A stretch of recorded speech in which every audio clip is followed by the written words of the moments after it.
Louise, getting murked.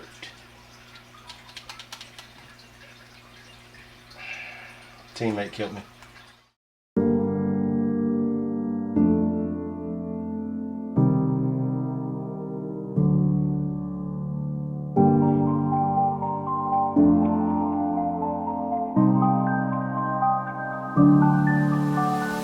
What's up everybody, I hope you're having a great day. It's me, Chris, and I've got another great video for you.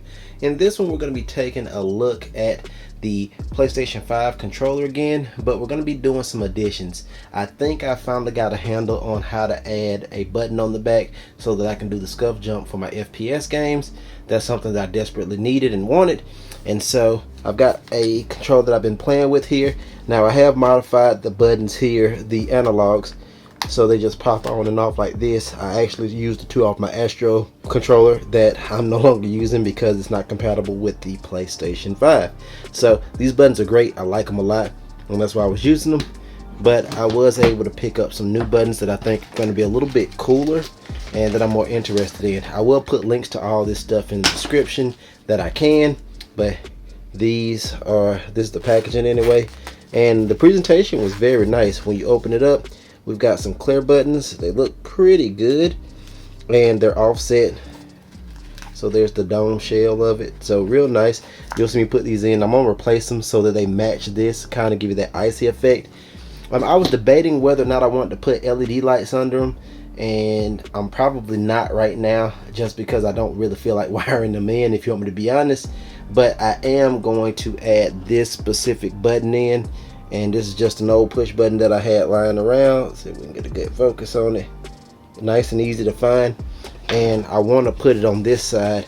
That way my birdie, while I'm playing again, can just jump on that, can squeeze that while I'm playing. And I want to hit it right between my finger here, so it's just in a natural position. So that's the goal. I'm going to go ahead and take this thing apart, and hopefully everything will work. I got a ton of stuff on the table here, including a brand new precision screwdriver that I got from over at Lowe's. This is a Craftsman 14-in-1. It's got a quick release on it, so I'm going to open this up. I'm going to get everything going, and then I'm going to come back, and in part one we're only going to take this controller apart and we're going to get everything situated so that we can focus on the actual board, so that we can wire in the actual button. Alright, so first thing I want to show you is the actual screwdriver here, which is real nice. It's got a nice little quick detach, so you just press that, squeeze it down like that, and it pops out. This guy was on Lowe's. I'll try to find it. I bought it from Lowe's rather. It was like 10 bucks, and it's got these attachments that you'll need, and I don't know which one of these that it's going to take in order to get into this controller, so we're about to find out real quick. To pop this guy loose is real easy. All you got to do is just get up under one of these little black pieces, pop it right up with your fingernail, pop it right up, and I'm gonna get this guy off of here. Just take your time, you know, you don't want to tear it up, but it should pop off without a whole lot of issue. So we got that off, and the next thing I want to do now is you've got two screws that are right here and right here, and then you've got two screws that are going to be up under the buttons there. So I knew I had a smudger out for some reason, and actually what's cool is this kit provides a smudger for you as well, so I'm just going to use that one. I'm just going to get up under here. I'm going to get these buttons, get right in there, pop them right up. One's out. Oop. And then we're going to pop this other one out real quick. I'll just keep my hand up on top. Boom, and you got two more screws. So you got two screws and two screws. Next thing I want to do is make sure, and I love the weight of this screwdriver, and I think the actual right tip was already on it. Go figure. How about that?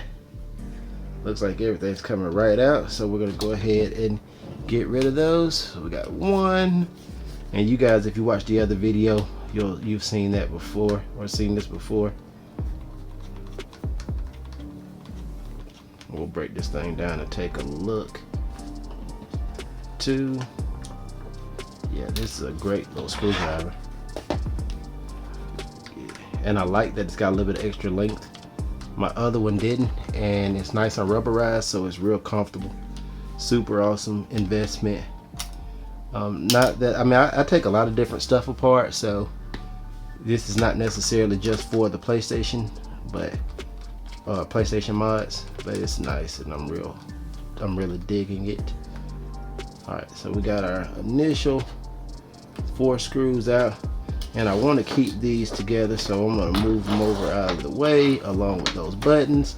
There's two little clips right here that need to be broken down, and you can start to open this thing up, get those clips loose. You could use the smudger here also.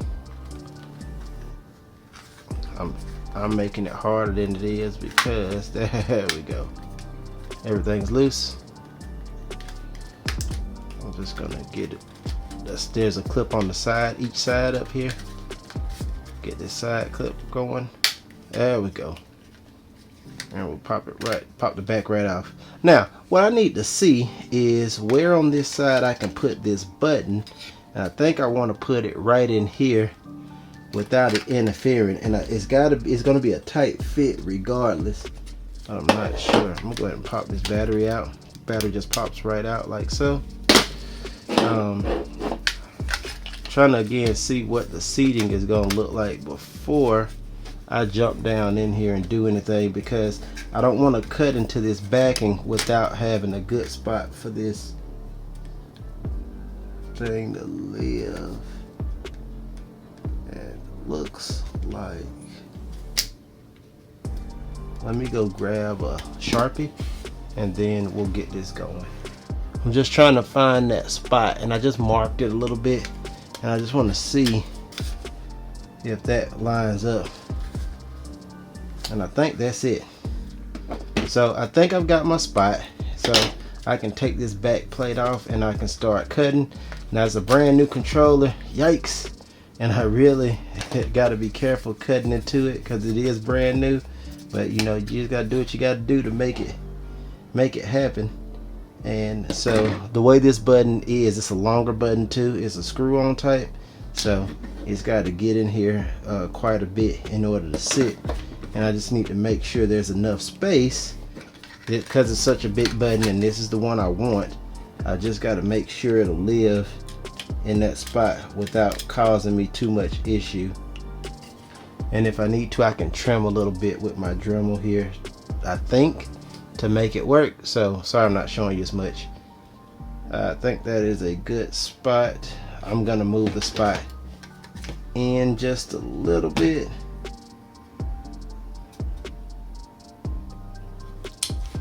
Just a little bit.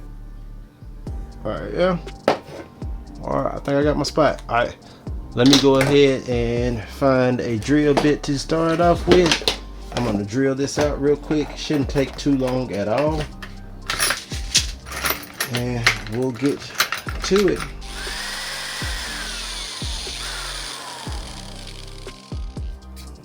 Just like that, we got a pilot hole.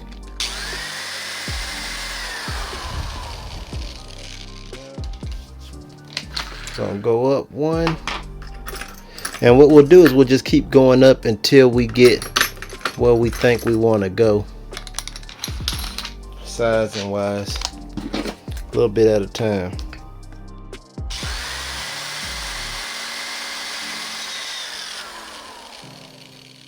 I actually got there pretty quick. This is the part where you can't be scared. Just plastic. We'll get going, looking good. Gonna go up to the bigger bit.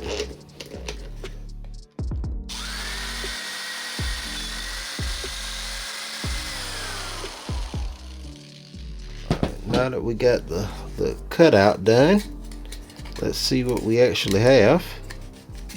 So we got us a good fitment, good hole going. Let's make sure our button can fit, and it's still, as you guys can see, not nearly big enough, so we got to widen this hole out. Now this is the biggest bit that I have, so what I'm going to do is I'm going to work this around a little bit and get that hole a little bigger.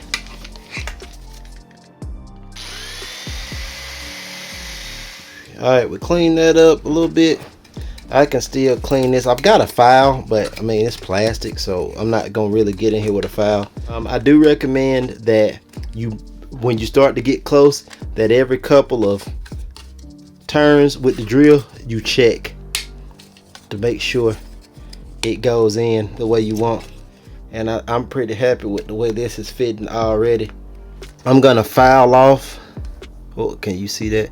I'm gonna file off that one tooth right there, because I don't think we're gonna need it for what we're doing. This one right here, keep getting out of camera since we're modifying. But I'm real happy with this fitment.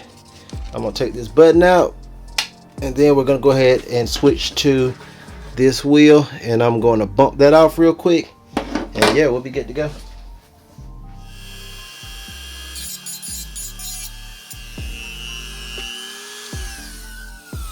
Alright, we got that little plastic out of the way.